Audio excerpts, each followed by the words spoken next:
예레미야 1장. 베냐민 땅 아나돗의 제사장들 중 힐기야의 아들 예레미야의 말이라. 아몬의 아들 유다 왕 요시야가 다스린 지 13년에 여호와의 말씀이 예레미야에게 임하였고, 요시야의 아들 유다의 왕 여호야김 시대부터 요시야의 아들 유다의 왕 시드기야의 11년 말까지 곧 5월에 예루살렘이 사로잡혀 가기까지 임하니라. 여호와의 말씀이 내게 임하니라. 이르시되, 내가 너를 모태에 짓기 전에 너를 알았고, 내가 배에서 나오기 전에 너를 성별하였고, 너를 여러 나라의 선지자로 세웠노라 하시기로, 내가 이르되 슬프도소이다 주 여호와여, 보소서 나는 아이라 말할 줄을 알지 못하나이다 하니, 여호와께서 내게 이르시되 너는 아이라 말하지 말고 내가 너를 누구에게 보내든지 너는 가며 내가 내게 무엇을 명령하든지 너는 말할지니라. 너는 그들 때문에 두려워하지 말라.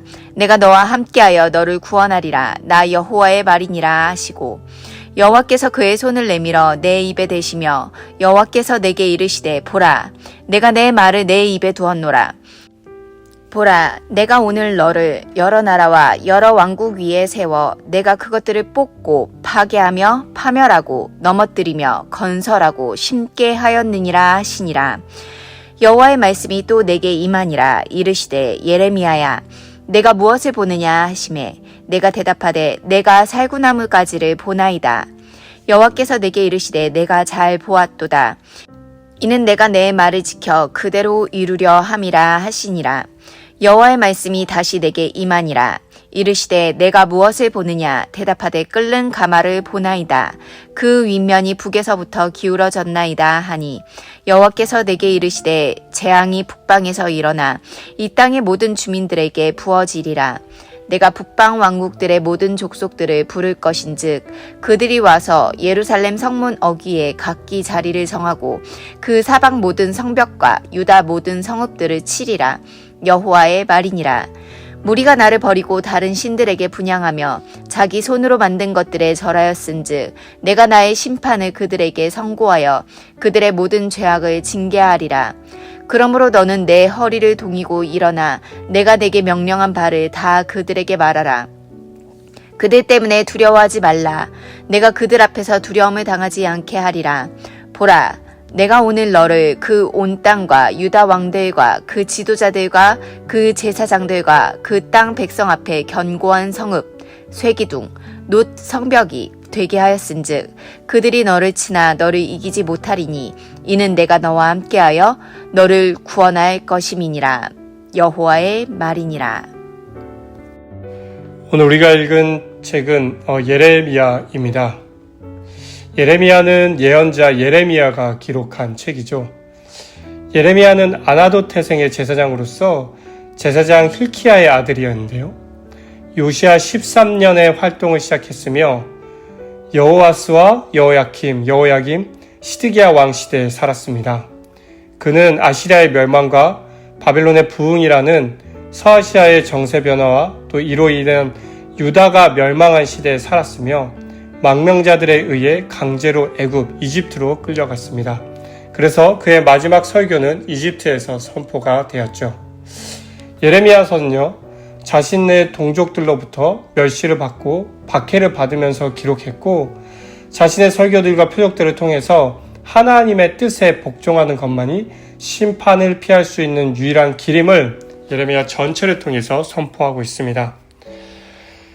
사실 이 예언서는요, 신앙심이 깊은 어떤 사람이 하나님께 대한 내용을 적어놓은 책이 아니라 하나님의 말씀이 자신에게 임한 대로 예언자가 말한 바 하나님이 그 예언자의 삶을 통해서 말씀하시려고 한 바를 적어놓은 책입니다. 그래서 우리가 오늘 예레미야서를 읽을 사람이 예언자 예레미야에 대한 관심을 가지지 않을 수 없지만 정말 중요한 것은 예언자라기보다는 그를 통해 선포된 하나님의 말씀과 그를 통해 하나님이 알려주시고자 하셨던 뜻이 무엇인지 살펴보는 것이 중요한 것이죠. 그래서 성경은 위대한 신앙인들의 전기가 아니라 하나님이 인류에게 전하시고자 한 뜻을 적어놓은 책임을 잊지 말아야 합니다. 그래서 예레미야서의 제목에 따르면 예언자는 하나님의 말씀이 임한 사람임을 알 수가 있는 것이죠. 개신교 전통에서 오늘의 예언자는 특별히 말씀 선포의 직무를 위해서 부르심을 받고 전문 훈련을 받은 사람, 사역자, 또 목사들을 의미합니다.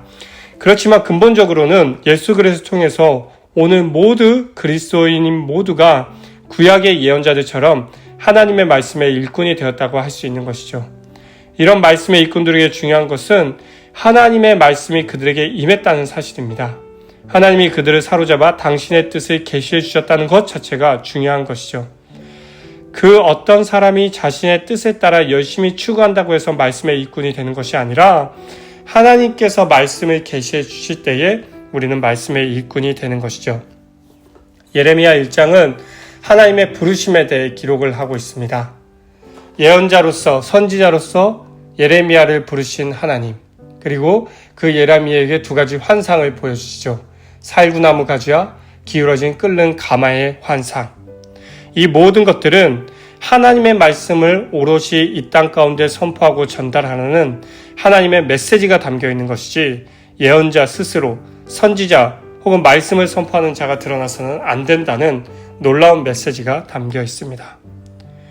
종교개혁 이후로 말미암아 하나님의 말씀은 모든 성도에게 배포되었습니다. 모든 성도가 하나님의 말씀을 읽고 이해하고 해석하고 삶 가운데 적용될 수 있는 말씀의 평균화 시대, 말씀의 평등이 이루어진 것이죠. 사랑하는 성도 여러분, 오늘 우리가 읽은 하나님의 말씀, 또 우리가 읽고 있는 성경은 단순한 역사서와 또 종교적 서적이 아니라 하나님의 말씀임을 여러분 믿으시기 바랍니다. 그리고 우리가 말씀을 읽는 이유는 단순히 우리가 말씀을 읽고 깨달음에 그치는 지적 유희만을 즐기는 것이 아니라 이 말씀을 우리의 삶에 적용하고 그 말씀을 이 땅 가운데 흘려보내는 귀한 사명이 우리에게 있음을 여러분 명심하시기 바랍니다. 그래서 예레미야와 같이 하나님의 말씀을 귀히 여기고 그 삶을 적용시켜서 이 땅 가운데 하나님의 말씀을 흘려보내고 말씀의 향기를 주변 가운데 전하는 귀한 축복의 통로로서의 삶이 우리 모두가 되길 주님의 이름으로 축원합니다. 함께 기도하시겠습니다. 하나님, 오늘 말씀을 통하여서 하나님의 부르심이 단순한 부르심이 아니라 그 부르심에는 하나님의 말씀을 전하고 흘려보내라는 귀한 사명이 있음을 깨달았습니다. 하나님, 예레미야가 온갖 수치와 수모 가운데서도 하나님의 말씀을 당당히 전하고 말씀을 삶 가운데 흘려보냈던 것처럼 그러한 선지자로서의 사명과 삶이 우리의 삶 가운데 있을 수 있도록 하나님 도와주십시오. 오늘 하루 주어진 삶을 살아갈 때에 부족하고 연약한 우리의 삶을 통하여서 말씀의 작은 한자라도, 말씀의 작은 밑줄이라도 우리의 삶을 통해서 흘러 나아갈 수 있도록 하나님 도와주십시오. 하나님의 능력을 의지하며 그렇게 이끄실 것을 믿고 확신합니다. 거룩하고 존귀하신 예수님의 이름으로 기도합니다. 아멘.